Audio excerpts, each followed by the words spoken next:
And we'll see how that plays out. So far, what seems to leap out at us is if Taylor Rogers is going to be this good against both right-handers and left-handers, then a whole world opens up for Rocco Baldelli, because at the end of the game, it looks like he likes Blake Parker as the go-to closer. But in the meantime, if he's used him a couple of times in a row, like he now has the last two games, and Parker's saved both games, then he can go to Taylor Rogers to close. He can go to Trevor May. He can go to either one of those guys to set up Blake Parker. He can use Blake Parker in the seventh if he wants. If he feels like there's a matchup that he needs to win the game right here, get this guy out. He likes Parker the best, and then close with Rogers and Trevor May.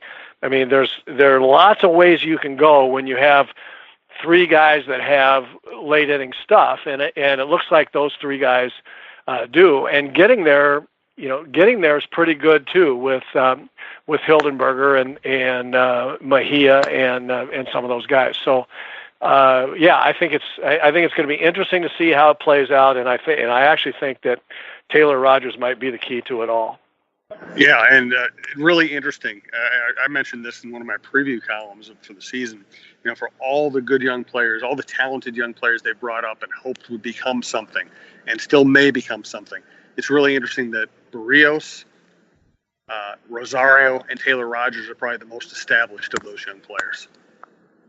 Yeah, it really is. And it's what we said as kind of a preview.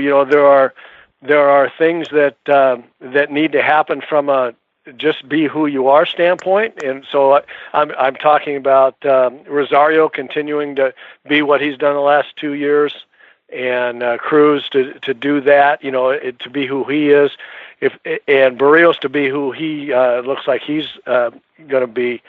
But then the second level are the other guys that the Polanco, Buxton, Kepler, Taylor Rogers, are those guys gonna emerge, ascend, to greater heights where we certainly think they have the ability.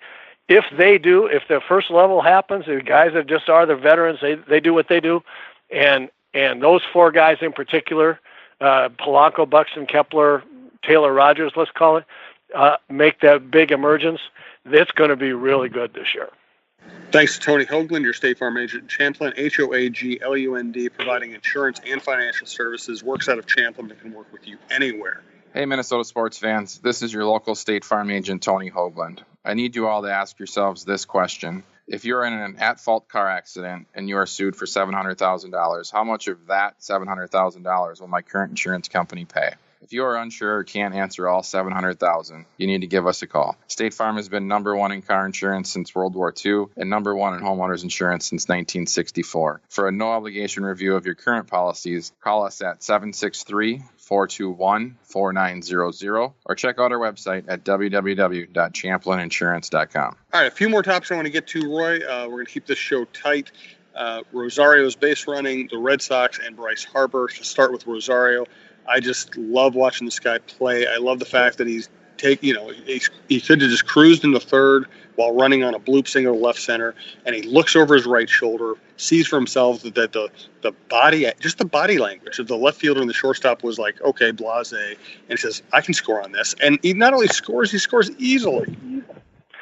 It was really fun to watch. He's done that a number of times as we've seen. Guys just don't do that these days, and so to see somebody that outside the box is really fun. That look over the right shoulder reminded me of Willie Mays. Willie Mays never used a base coach in his life. He always made his own decisions. He was always looking around, looking back, and making his own decisions. And he was never wrong. I mean, ever. He never got thrown out. I mean, when he went for the extra base or two, he made it. And Rosario has reminded me a little bit of that with his willingness to do that and his preparation. I mean, you have to remember that when that play was made when he was running hard right off of first base immediately on that little bloop, and he had it in his mind, either in the back of his mind or further forward than that.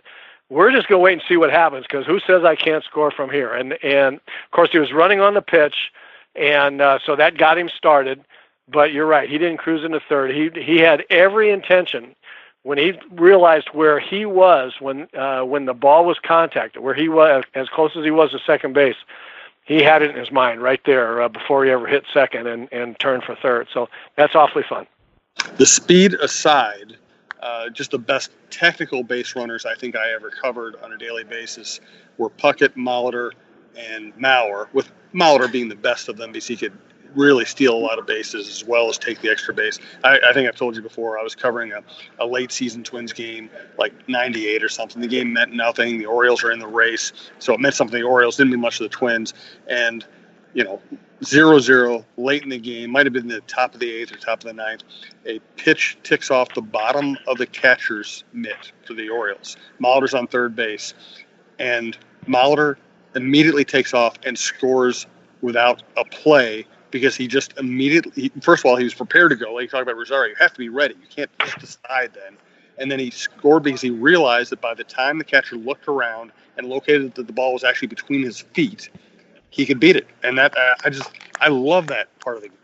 Yeah, it really is fun, and it's all about preparation and confidence. Preparation and courage, being willing to do it, and willing, not wanting to be wrong, but being willing to be wrong, and then making it so that you're not wrong. And you're right about Joe Mauer. Joe Mauer was a terrific base runner. The thing about you just don't realize a lot of guys that are good base runners because they're not blinding fast, like as you were alluding to. Per speed, per miles per hour. Joe is as good a base runner, I think, as anybody. Yeah, absolutely. He just had great awareness, great instincts, great anticipation, all those things you have to have. All right, let's wrap up with a couple of national topics, one of which is going to impact the Twins this weekend. Bryce Harper and the Red Sox. Bryce Harper, he goes back to Washington, he gets booed like crazy. You've been a player, you've changed teams, you've asked for trades, you've been, you were related to a great manager in Gene Mauch. You're an analyst now. You've seen the game from all kinds of different angles. Do you think fans should be offended or boo when a player leaves for a large contract? No, obviously not. But I also get it. Part of being a fan, the fans pay their money, and they're going to go out and cheer and boo. That's just what that's part of the experience. It's like having a hot dog. When you go to the ballpark, and it's been this way forever. When a fan walks in the stadium, they're going to get a hot dog and a beer, and they're going to cheer and boo depending on what happens. And when one of your guys leaves and goes to a hated rival in the same division, then you're going to be affronted and hurt, and so you're going to let them hear about that. Do I think they should? No. Do I understand it? Well, absolutely. That's part of being a fan. It affects players in different ways, and I think Bryce Harper is the type of player that revels in this kind of stuff. It probably will make him have, not make him, but will contribute to his having a big year this year, because he's loved in Philadelphia and hated in Washington. They're going to play 13 games, down there during the course of the season, and it's probably a great incentive, for him. From a Twins standpoint, I have to say though that since we're talking about playing Bryce Harper and the Phillies, the biggest issue that going on with the interleague play for the Twins this year is that their best hitter, arguably, is Nelson Cruz. Not maybe the best hitter, but the most important guy in the lineup for me is Nelson Cruz, and you got to make a decision about whether you play Nelson on defense, or you're with your lineup. You take Nelson Cruz out of that lineup looks different, and will play different, and will play differently. And this is a big deal. It's a really, really big deal. When your best hitter is your DH, interleague play really sucks. And No, that's a great point. so I just think that, let's not, the Phillies are really good. The Mets are really good, for different reasons. The Phillies can pound the ball and they pitch okay. The Mets can throw an 0 for 12 at you really, really quickly with that staff that they have. So this is going to be a tough next 5 games. The Philly series and the 2 games in New York against the Mets. They're good teams, and your best or most significant spot in the lineup may or may not be playing. And if he does play, he'll be playing defense, which takes some defense away from you too. So this is a big deal. This will be a tough interleague season for the Twins. Yeah, it's a great point. And I guess what you could do is play, Kepler in center and Cruz in right if you think you're facing, a tough righty. And you could play Buxton next to Cruz if you're facing a tough lefty or any lefty.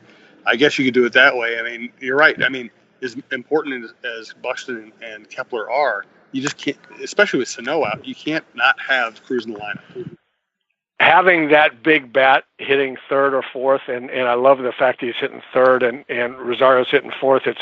It gets Cruz up right away in the first inning and allows him to have arguably the Twins' best hitter, at least after Cruz, Eddie Rosario, protecting Cruz a little bit. So, I mean, it's just so important. He is so important to the team. What they've been missing for longest time is a thumper DH, because in the American League, it's you just can't.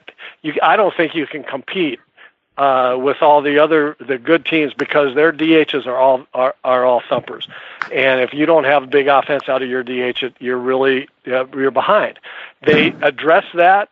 They got a veteran hitter that could be a rock in the middle of the rest of the lineup for these young guys. I mean, all these things we talked about, how good I thought it was that they got Nelson Cruz. But all that's by the wayside when they go to Philadelphia and New York and the places they're going to go. Last topic, thanks to Barry Coffey, BiteSquad.com, and Tony Hoaglund, your State Farm agent, Champlin, Hoaglund. The Red Sox get off to a slow start, and we have the eternal April debate. Half people saying long season, nothing matters yet, and the other half saying it's the Red Sox. If they're bad, if they have one bad week, we have to panic. Where do you stand on that? Well, I saw an interesting statistic. No World Series winner has ever started 2-6 or what the next year or whatever they are. I look at the lineup and I kind of scoff at we're worried about the Red Sox. Mookie Betts is going to do what Mookie does. J.D. Martinez is going to do that. Xander Bogaerts. I mean, those guys are veteran guys. We know what they're going to do. Last year they all had close to career years at the same time, which is what happens when you win the World Series. I mean, that's how it works. Is you have 4 or 5 or even 6 guys all playing at the top end of their range. But they have a range, and it's all good, low to high. It's all good. So those guys will start scoring a bunch of runs, like they have. The question really becomes, and I believe that Sale and Price and Porcello and all those guys, will pitch the way they normally pitch too. So, I mean, David Price might be a question. Porcello might be a question, but I kind of doubt it. I kind of think that they're going to play. They're going to play the way they're supposed to play. By the time the season's over, that's why they call it averages. Earned run averages and batting averages. I mean, veteran guys are going to do what they do over the course of the season. Good stuff from Roy. Thanks to everybody who listens. We'll be back next week. And check out TalkNorth.com for all your other shows and all your other sports. Yeah, oh yeah.